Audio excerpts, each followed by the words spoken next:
evening, good morning, good night, you lovelies. It is the one, the only Captain D Bar. We are here for a review for October 15th, 2025 AEW Collision. It was a 3-hour collision. A lot happened. I originally said that I don't think a lot happened, but a good amount of shit happened. All right, we're going to be getting into some of the more important things now. There is a entire situation going on with Andrade. There was a really disgusting tweet that somebody put out that he might be in a cartel. Fuck that person. And now we're getting reports that WWE is just kind of stepping on the contract. They wouldn't pay him for a 90-day non-compete clause, but he also isn't allowed to compete, even though they're not holding him to the same standards of the clause that he's supposed to uphold by. It's super fucking weird. It's literally the Federation being a fucking monopoly, as per usual. But I guarantee you all of the little Fed warriors are going to find a way to blame Tony Khan, all right? I fucking despise those guys. The IWC and America at large is not in my fucking, is not very good in my eyes right now, okay? We are in a terrible place when it comes to rights and civil liberties in America.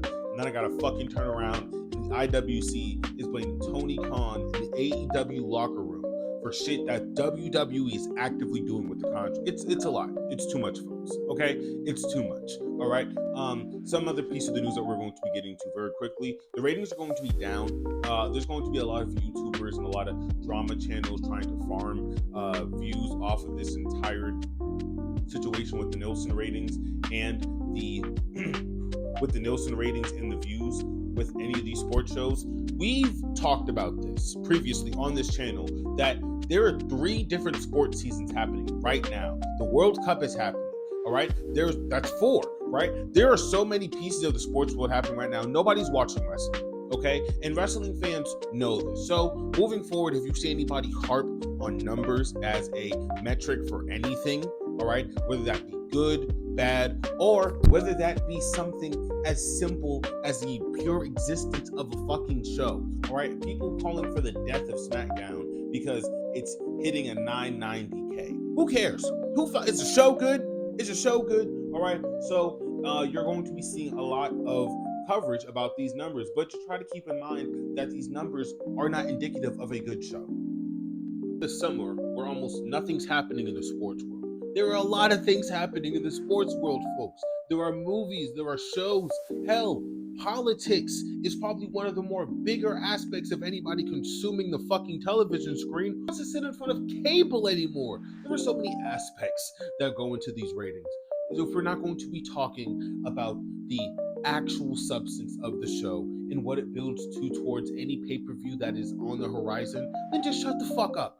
As I said before, ratings for shows are going to be down. Don't be surprised, and also don't let that be the metric to a good or bad show.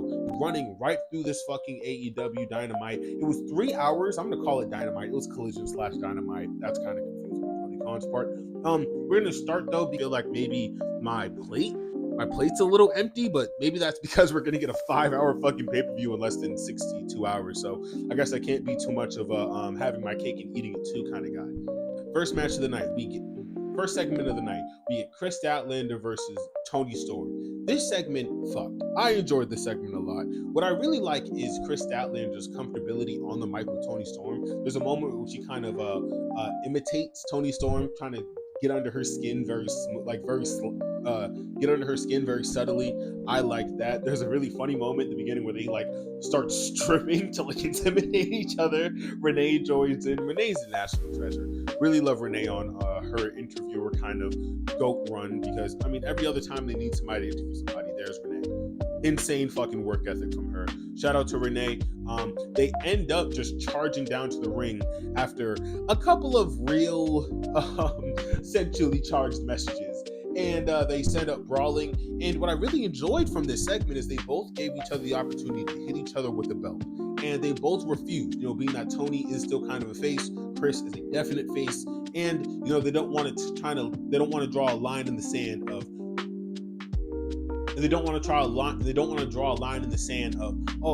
face tweener heel character that's almost a heel. No, All right, Tony is for now, she's the face until probably the end of the pay-per-view, maybe even some way through the match she turns face, and it's gonna be interesting. Tony is an amazing character worker, and Chris is just your face, so she's obviously not gonna take the title shot. I just think on paper, really smart choice from this. I really enjoy what they're building for Toni Storm, trying to get back. Chris Statlander just trying to prove that she's worthy of this championship. Toni Storm, somebody who was the face of the women's division, for her to be the first woman that Chris Statlander has to run through, I think that's nothing more than positive. We also get a really nice segment from Hurt Syndicate. Hurt Syndicate and the Gates of Agony. They have a match. It's low-key a rematch, so I'm not too big on that. It's low-key a rematch, but it's really cool for what it is. What I also really enjoy from this match is Bishop Khan. Bishop Khan might be next up, like low-key in 2 years. Keep your eyes on Bishop Khan. Bro, he's dope in the ring, all right? He has the look.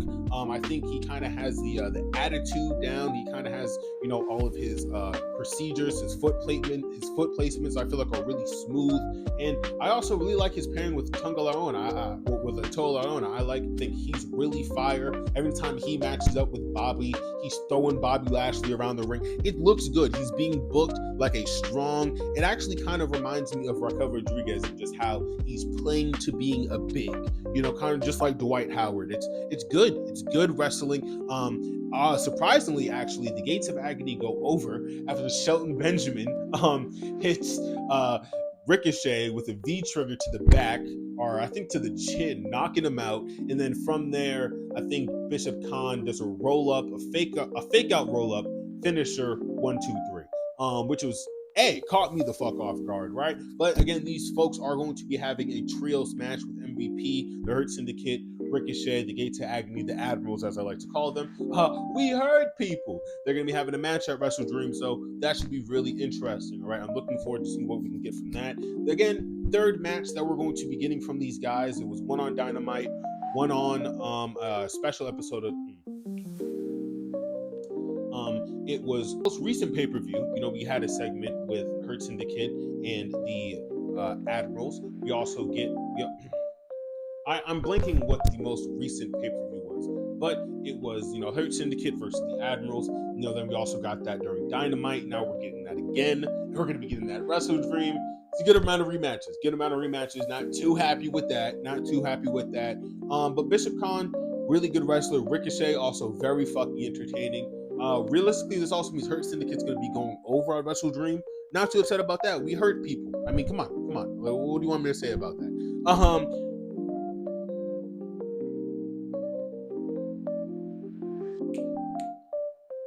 Next, we get a really nice segment, all right, from Mox and Darby, and it catches me off guard sometimes, just reflecting on it. But I am really intrigued by this Darby Allin story. The Darby Allin story is basically Darby Allin saying, it's kind of alluding in a really weird kayfabe way. It's kind of alluding to my fake Seth Rollins speech about Jon Moxley throwing a party that Seth Rollins just couldn't attend. This was a party that Darby Allin just literally could not attend because Jon Moxley took the step of killing Daniel Bryanson. I'm not sure. People were saying that this was in solitary confinement. I'm 90% sure. I'm 90% sure that this was just in a back room in fucking AEW studio. I'm super positive. Guys, the idea that Tony Khan's father got access to a local prison to shoot that? No, I'm sorry.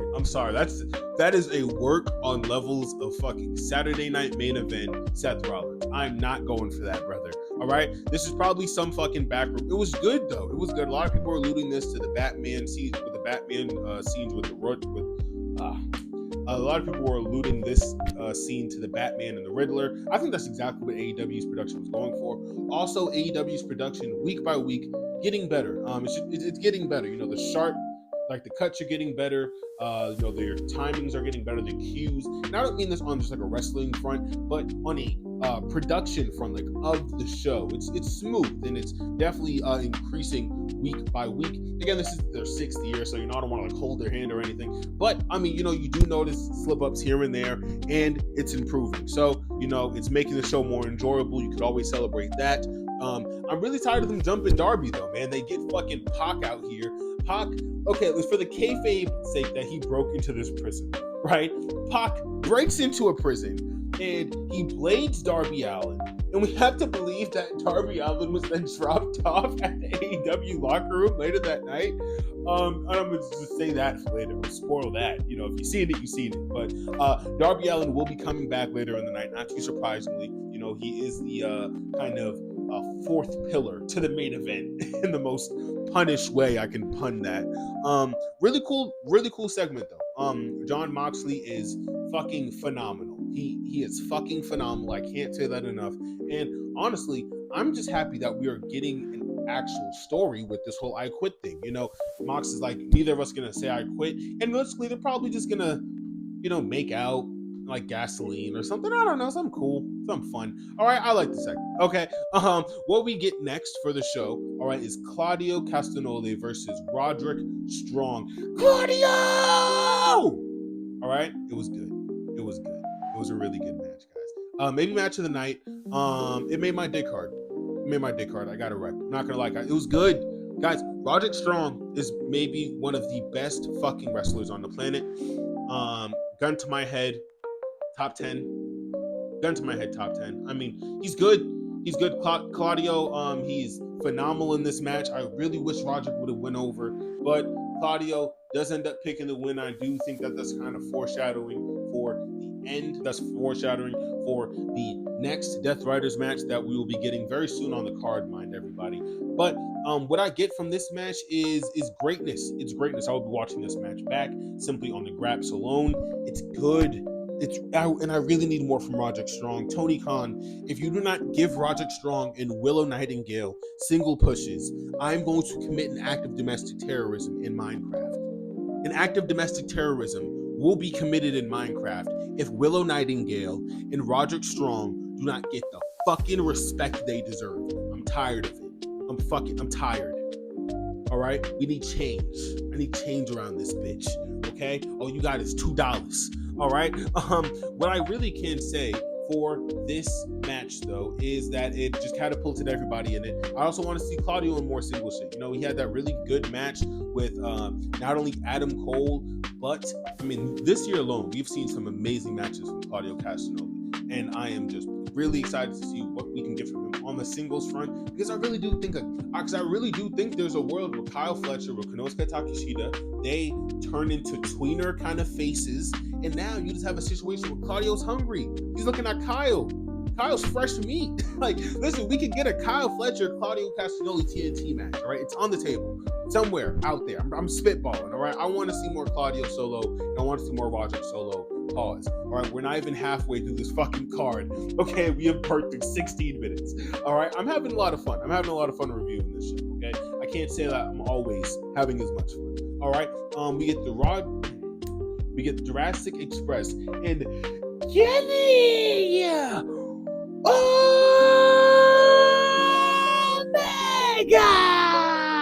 my fucking goat.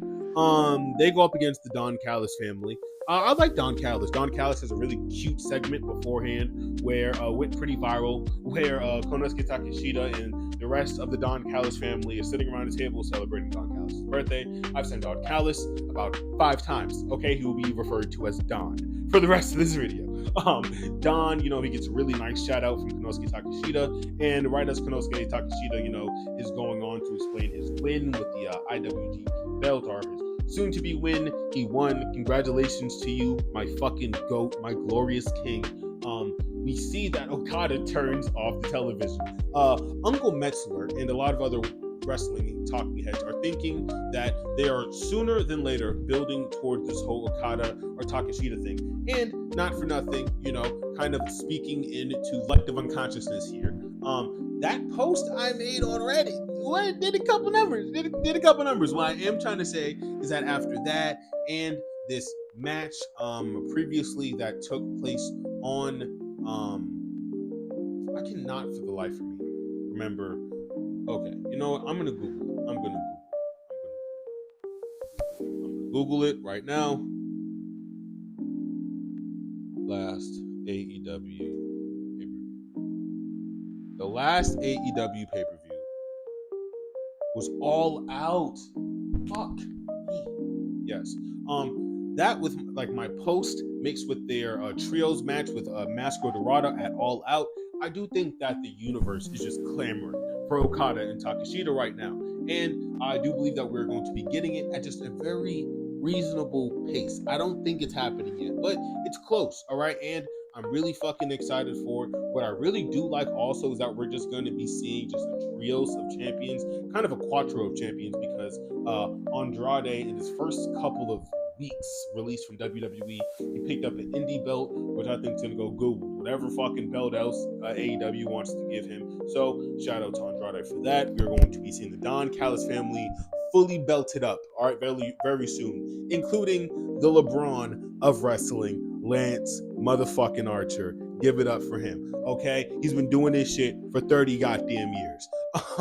What we get to though with Don Callis versus what we get to with Don Callis versus Jurassic Express and Kenny Omega though, very fucking entertaining. Kenny Omega is a fucking superstar. You know, there was one content creator by the name of one CJ, by the name of one CJax, very funny, very entertaining guy, but he made a statement that Roman Reigns was the last and the only superstar. I hate to break it to you, but Kenny Omega still has breath in those motherfucking lungs. He goes out there, he steals the entire fucking show.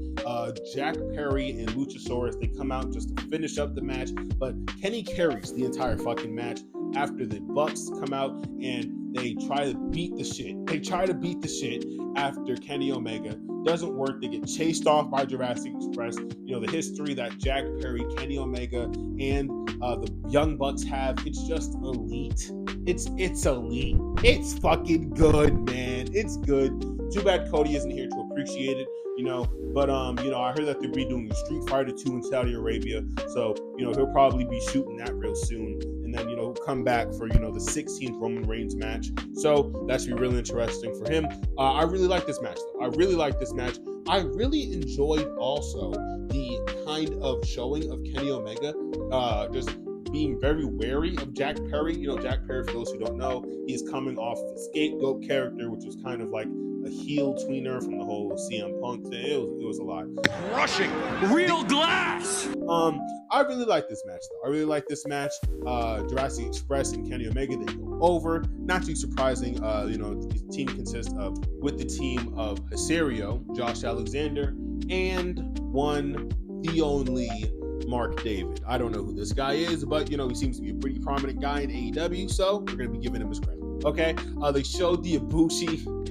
I'm sorry, I'm not laughing. I'm about laughing. They showed the Ibushi injury guy again, and it's like, guys, he's gonna be fine. Okay, Ibushi is going to be fine. He's out for 2 years. He still has air in his lungs. He'll be fine, guys. Okay, like please calm the fuck down about this. All right, it's simply just a replay. It's not that bad. We're gonna be going on a little rant though about Xfinity. All right, for all of you who don't know, the only way to catch some of these promotions, being that they have TV deals, being that that's super duper fucking important for some reason, is on cable television. Now, if you have any marks in your direction trying to tell you that viewership matters, remind them that everybody fucking hates cable. You wanna know why everybody hates cable? Because people are living check to check in America, in other places of the country. So at a fucking 8 o'clock time on a fucking Wednesday night, most people are either sleeping or coming home from work or at work. This show being from 8 p.m. to 11 p.m. on cable television on a fucking work day. Now, I understand I might be sounding old, I might be sounding washed up, but some of us have fucking lives, okay? I can't expect to give any of this show my full fucking divided attention for 3 goddamn hours. And that is exactly why the Nielsen ratings are down on everything. Because if I turn into the fucking Cowboys versus the fucking Redskins, right? and I'm watching this fucking match, and what I'm looking at is a fucking slaughter, no pun intended, all right, from the fucking Cowboys. Guess what I'm gonna do? I'm gonna turn off the fucking screen if I'm a fucking Washington's fan. Okay? Now, because I stopped watching the latter half of this game, now I just didn't watch the game in Nielsen's eyes. That's what we're dealing with. Because parts of my fucking stream, my mobile cable device, let's really break this shit down. Mobile, on the go, cable, stationary network. That's supposed to fucking work like a charm. It doesn't, because that shit works and because that shit buffers out. Now my view just doesn't count for Dynamite/Collision or NXT if I'm fucking watching it, because NXT's on CW. Like, I don't think people understand what you're asking for when you're asking for 35 million fucking viewers on your wrestling promotion. You're asking for perfection week in, week out, 365, 25/8. Not possible. It's not fucking possible, and it's not realistic. I guess that rant just goes to say that shit happens. Shit happens. And until we stop breaking from this fucking cable and this fucking singletary mindset of cable television being the end-all be-all of what makes any show good or bad, it's just gonna keep leaving us in these circular fucking arguments. I had to get that off of my chest. Next we get a really dope match between Sky Blue and Jamie Hayter. Little on the quicker side, but I really like Sky Blue. I like Sky Blue graps, just like with Tay Mello graps. They caught me off guard, and I was entertained. I was fairly entertained. What I really liked about this match is the weight that Jamie Hayter carries when she wrestles. You know, she is constantly referred to as a former world champion and being addressed as somebody who very shortly will most likely have a shot at the AEW's world champion, Chris Statlander or Tony Storm. They do leave it in the air, but the idea is that Jamie Hayter is not somebody to be fucked with. I liked it. Jamie Hayter obviously goes over, but Sky Blue and Julia Hart, they're nice. They're nice to look at, with all due respect to them, and they're great fucking wrestlers. So very fucking happy with that. Very pleased with what we got from both of these ladies. And moving forward, I really enjoyed what we get from the Ops and LIF. I did give Sammy Guerrero, all right, a lot of fucking slack. I did. I'll be honest, right? Because I'm just not the biggest fan of one Sammy Guerrero. I know his name. I'm doing that on purpose. What I can say, though, is that Roosh and Beast Mortos are fucking phenomenal. Roosh and Beast Mortos are fucking phenomenal. We get Roosh and Shibuya moments, and it moved me. It moved me in places I didn't think possible. It moved me. I was moved. It was great. It was fucking great, guys. I had a lot of fun watching this match. The crowd is so hot for Joe, and they're kind of treating Joe in the early half of how they treated Sting when they kind of settled in that he would be retiring within 365 days. They're laying it into Joe, man. And he's trying to do this whole tweener heel thing, but we fucking love him. Him, the Ace, John, AJ, Seth any day now, Ibushi, Kenny any day now, Punk any day now, Ziggler any day now. We're seeing the evaporation of an era.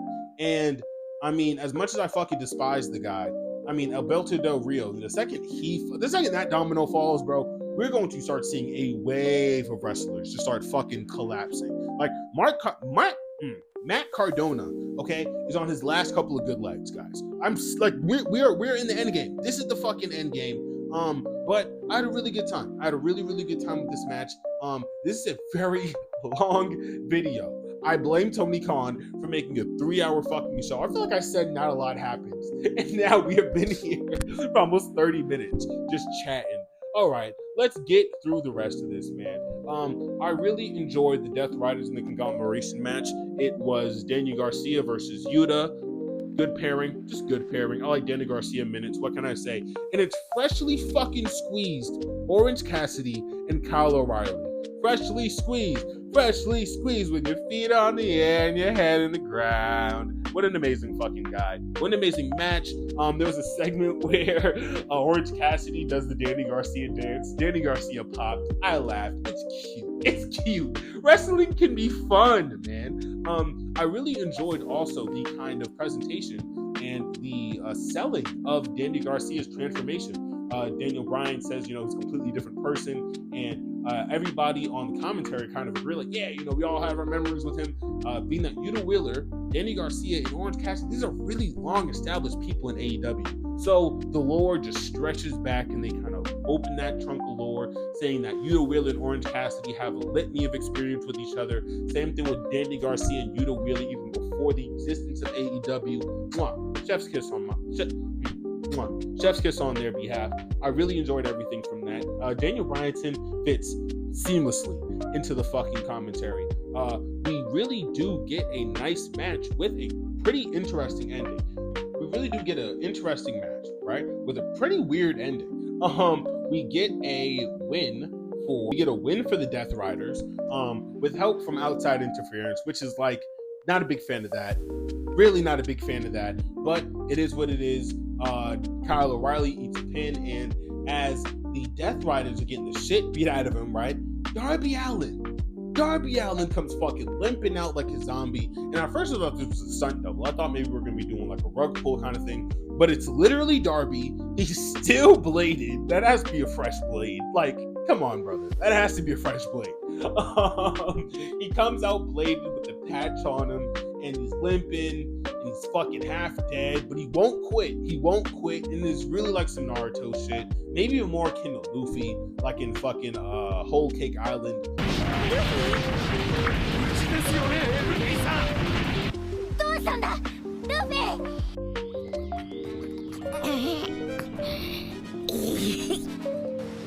急いで来いよお前ら It's cool.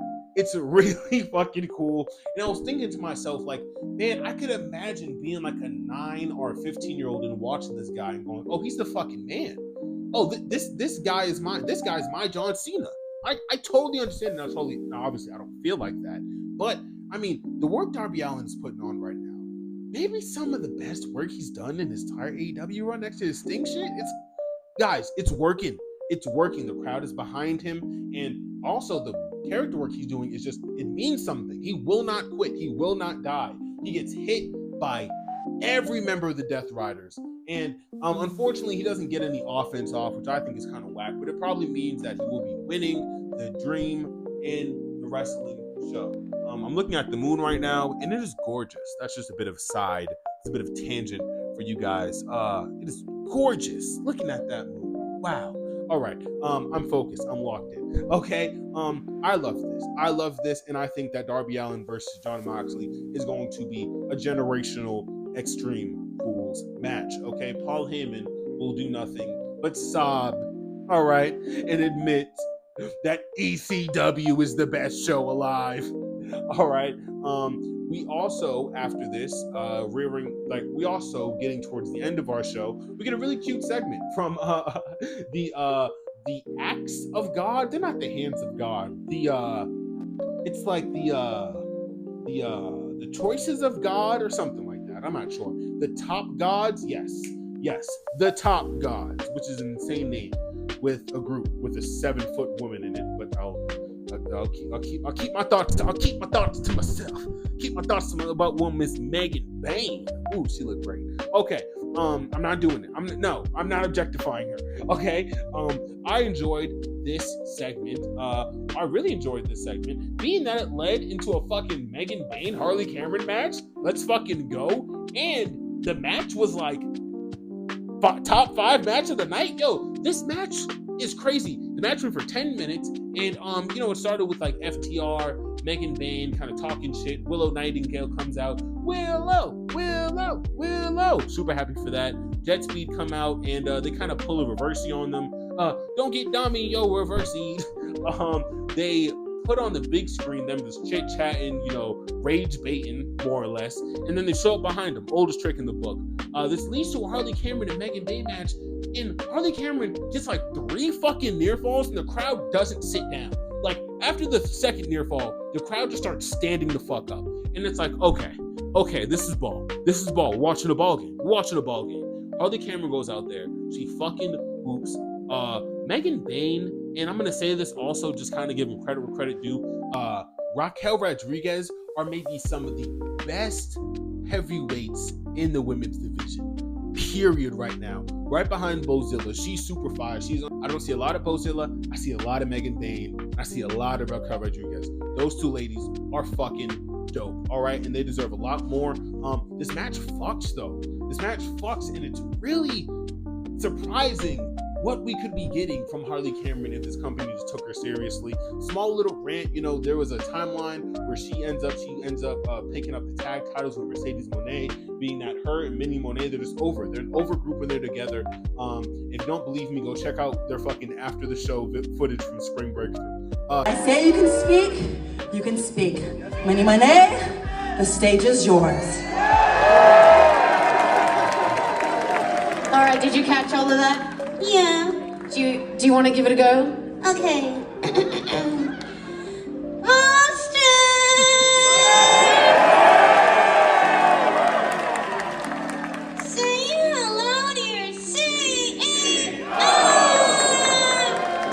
They're a good tag team. They have good chemistry. They have good comedic timing.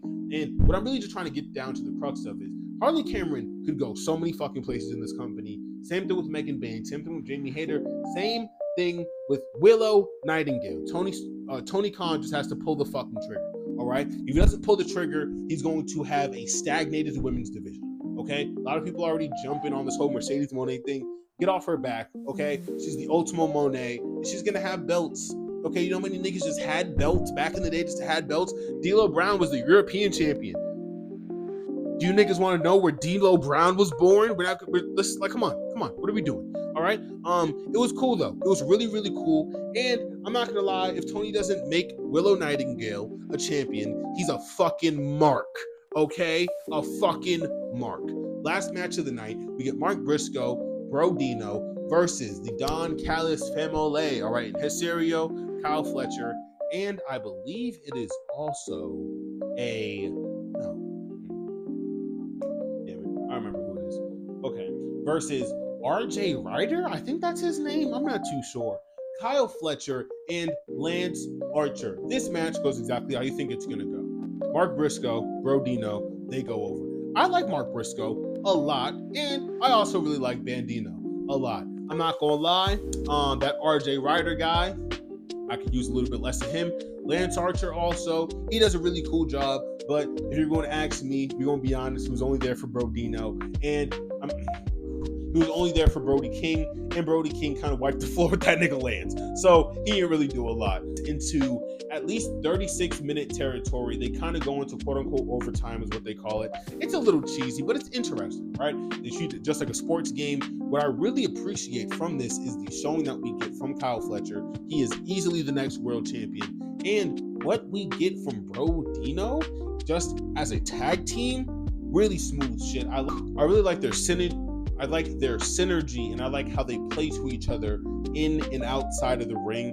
I also really appreciate Mark Briscoe and Kyle Fletcher just going after one another. There's history there. And who's to say that we don't get a title change at Wrestle Dream? Wrestle Dream is this weekend. A lot of people forgot that somehow, even though they've been advertising it for fucking ever. But goes to show who's really watching the shows and who's not watching the shows. I'm excited for Wrestle Dream. I will be seeing it live. I'll be doing a review for it, to keep you guys updated with everything that goes on over there. And I'm pretty excited, being that we've been doing an organic build for all of it. All of it has been natural. And again, even with the Admirals and the Hurt Syndicate, some stuff is a little repetitive. But overall, it seems like they're building towards a pretty competent pay-per-view. And apparently it's not supposed to be like one of their bigger pay-per-views. But with that fucking Daniel Bryanson storyline last year, everyone's expecting this shit to be, as one Martin Scorsese would put it, absolute cinema. So we're going to keep our fingers crossed, and we're going to stay tuned. As I always say, y'all stay beautiful, y'all stay safe. Peace.